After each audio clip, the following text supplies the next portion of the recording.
In this presentation, Introduction to Test Specs, we're going to go over test specifications, in particular in relation to multiple choice questions for grammar.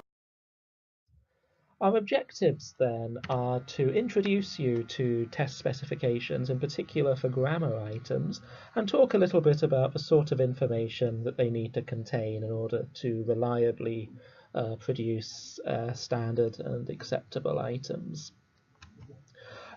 We will talk about functions, topics and grammar exponents based upon the British Council's core inventory, although we won't go into this in too much detail because we've made separate videos on how to use these other tools, including the core inventory. We will look at the features of good MCQs and discuss why it is good, and then also talk about some common issues with grammar MCQ items which frequently crop up. So overall, the overriding aim of this week and this task is to get you producing grammar MCQ items at higher and lower levels using test specifications, using the core inventory, using LexTutor, using all of these tools, and producing acceptable grammar items. So just to talk a little bit about Aptis. Grammar and vocabulary forms the core component of Aptis. There's flexibility whether you take the listening or the reading or the writing paper and so on, but regardless of which skills you choose to focus on, grammar and vocabulary is always a core component. Every Aptis test taker will take this part of the test. And it's divided into two parts. Part 1 focuses on grammar and Part 2 focuses on vocabulary. We're also going to be looking at vocabulary this week, but this presentation is going to focus on grammar items. So, in the Aptis test, the Part 1 grammar section consists of 25 questions, each of which will target a specific aspect of English grammar. This is what we call an exponent. So the specifications will tell you which exponent you will need to target, or it will at least give you the level. So for example, grammar exponents at B2, this means you will refer to the core inventory, see which grammar exponents are listed at B2, and create your items accordingly. Alternatively, it will just say an item which targets the passive or an item which targets present perfect. Some questions may focus on register, but it's very much focused on grammar and linguistic knowledge. And all questions are in a 3-option multiple choice format, and I'll talk about that a little bit more in a moment.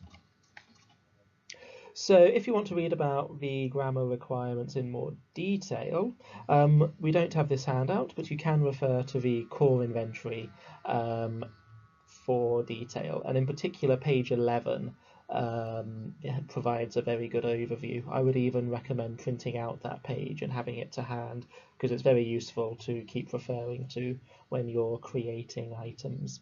But we'll talk about more about that in the core inventory video, which is also in this week's materials. Okay, so just a quick review of terminology then. When we talk about an item, the stem refers to the question itself.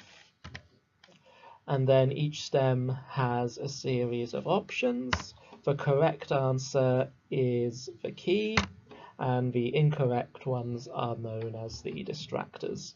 So a quick review just to make sure we're all on the same page regarding terminology. I'd just like to talk a little bit about the advantages of MCQs now, in particular for grammar, for testing grammar. They're relatively easy to design and produce. I say relatively because they do, of course, have their own issues and challenges associated with them, but I think certainly compared to listening and reading, they are comparatively quick to create, and this is why everybody is going to train to write grammar and vocab items. And again, they're relatively straightforward to target the construct, which is basically the grammatical exponent in this case. So let's say, for example, we have an MCQ item which is trying to target past perfect. We can say quite easily either, yes, this is a good item, it's targeting the exponent, it's targeting past perfect, or we can say, no, it's not. That's not necessarily the case for reading, for example. It can be a little bit more subjective, whether something's inferred or implied and that kind of thing. And for that same reason, they're quite easy to benchmark and standardize across different versions of the same test. So they're all linked to that core inventory breakdown, where the grammar exponents are broken down by CEFR level. So this means that it's quite easy, relatively, to standardize different test versions.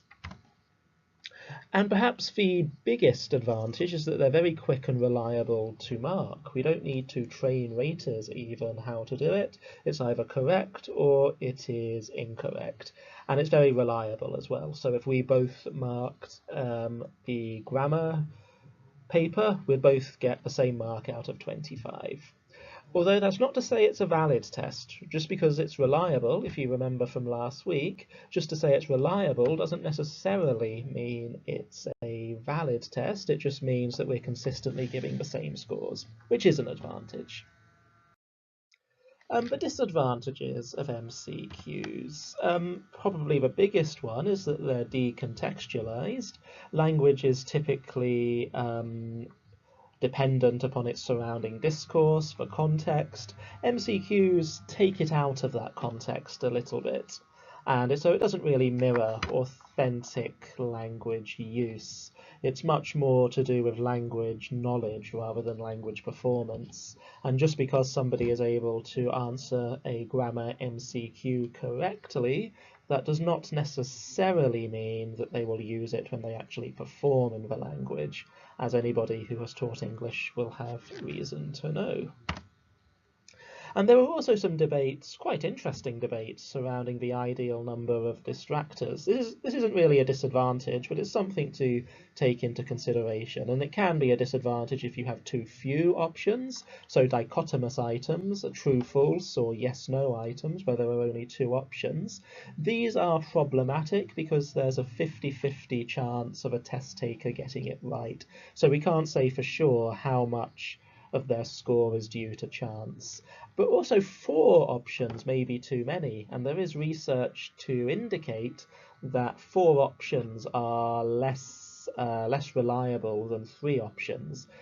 D stands for difficult. D, the 4th option, difficult. Fewer test takers seem to choose that 4th D option for some reason. And for that reason, based on that research, Aptis goes for 3 options at all levels. Okay, so what we're going to do now is take a look at a specification for a grammar MCQ item. We actually have 2 MCQ items here, one for A1 and one for B2. So the information that we have, task description, this tells you what kind of task it is, and then also the format. So A1 is 3-option multiple choice, B2 was 4-option multiple choice, but as I've just mentioned, that has now changed, and everything is now 3 options. The specs will also tell you how many of the items you need to produce. It will tell you the word count both of the stem and of the option. So if we look at the A1 item, for example, we can see that in the stem you're allowed to have a maximum of 8 words, and the options can be 1 to 3 words each. If the options are included in the stem, so if those 8 words include the 1 to 3 option words, then that will be also clearly stated. There will be information about lexical level. This is what we use LexTutor for. We have more materials on that in a different parts of this week's tasks. It will tell you the exponent, so in this case, simple past questions. And it will tell you the topic and the function, simply appropriate at the respective CEFR level. And this is what we use the core inventory for, which is we also go into that in more detail in our other video. So let's have a look at what I think is a good example of an MCQ question. So the exponent, as stated in the specs, is simple past questions. So we have which film blank yesterday. The key is did you see? And then the distractors do you see and you saw. So what makes this a good item? I think there are a couple of reasons. Mainly the distractor. Sorry, the key is definitely the key. There are no other possible answers which could be correct. And also the distractors do actually distract, so they are targeting the kind of knowledge you need to know if you know how to create simple past questions. So if we think a bit like teachers and think about what a person who can formulate simple past questions actually knows, then they need to know, for example, that the auxiliary did and the subject are inverted.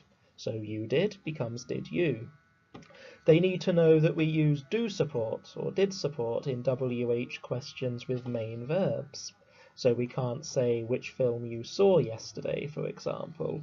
And we need to use the correct form of the past tense. So all of these distractors are serving a purpose. So distractor 2, for example, do you see? This is testing whether the test taker knows that it's past and not present. That when we talk about yesterday, we need to use the past, and that the past of do is did. That's what that is testing. And then similarly in option 3, you saw, this is testing whether we know you need do support. So all of that knowledge that's involved in knowing how to create simple past questions is being tested by the key and the distractors. So if we think now to finish off about some common issues with MCQ grammar items, use of background knowledge can certainly be an issue. So this is when we're not necessarily testing language, but we're perhaps testing background knowledge. So if you can get the key with world knowledge rather than language knowledge, then that's an issue. If there's more than one correct option, that's an issue. So then there could be interpretation as to what the correct answer is. Grammatically incorrect options. So this is when one of your options is itself grammatically incorrect. So did you saw, for example, would be grammatically incorrect.